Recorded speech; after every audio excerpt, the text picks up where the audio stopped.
Good afternoon, folks. This is Fred Campos, owner of DFW Website Designers.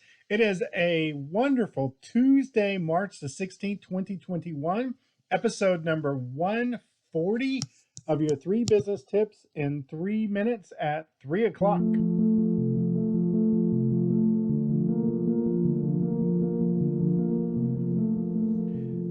Today, folks, we're going to talk about problems. Now, you may be thinking that, Fred, I look forward to a day when I have no problems. And when I was a kid, I used to think about that all the time. When I'm rich, I won't have problems. When I'm married, I won't have problems. When I have my business at this level, I won't have problems. But I got news for you. If you are alive and breathing, you're going to have problems. You're going to deal with problems. The moment you stop dealing with problems is when you are 6 feet under and you have breathed your last breath. So today we're going to talk about problems being normal, the size of you, and how to become a problem master. Problems, problems, problems. Goodness gracious, we all yearn for a time when we don't have to deal with problems. But one of the things that I think God has given us is that problems are normal and they add depth to life. Without problems, you would have no perspective of good times versus bad times. Now, I know what you're saying. You're saying, Fred, well, that isn't very encouraging. You're supposed to be telling us how to be encouragers and how to have better businesses and everything else. But here's the first important concept I need you to think through. Problems are normal. You're a human being. You are going to deal with problems. You are either coming out of a problem, dealing with a problem, or about to go into a problem. Notice there is a correlation in all 3 of those statements. Problems are a part of life. So the first concept, the first thing I really want you to dig in on is that problems are normal. Number 2, it's the size of you that determines your perspective on problems. And let me explain what I mean by that.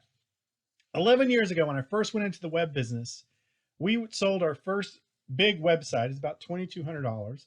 We had one single customer and it took us 4 weeks to do that. It was a huge problem. It took a team of 3 or 4 people. We worked on it day and night, sometimes 10, 11 hours at a time, and we produced one website. And I thought, good God, this is a problem. This is a crazy new business we're getting into. Hit the fast forward button.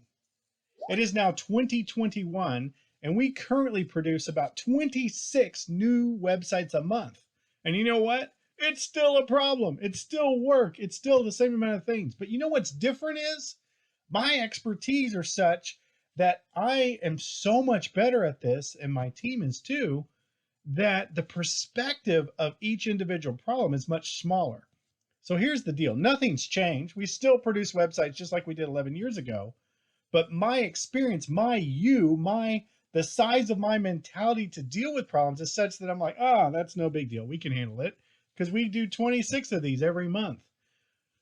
If you are dealing with problems, you need to change the perspective of you in dealing with them. Think of the biggest problem you ever had 10 years ago. It's probably not a big deal for you now because you have grown so much.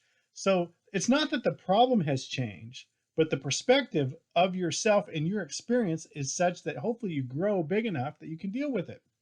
Which brings me to point number 3. If problems are a part of life and problems are the perspective of you, then your goal in life is to be a problem master. Regardless of your opinion, if you think being rich means that you can handle more, that you won't have problems, it's not true. It just means you can handle problems better, right? And especially in the financial arena, right? Being married means I can now handle more relationship problems. So problems don't go away. I want you to be the problem master. So our perspective about problems needs to change. Having problems means that you are human and it's normal. And besides, I believe in you. And as I say in every one of these deals, I want you to be awesome. Now go back to sleep.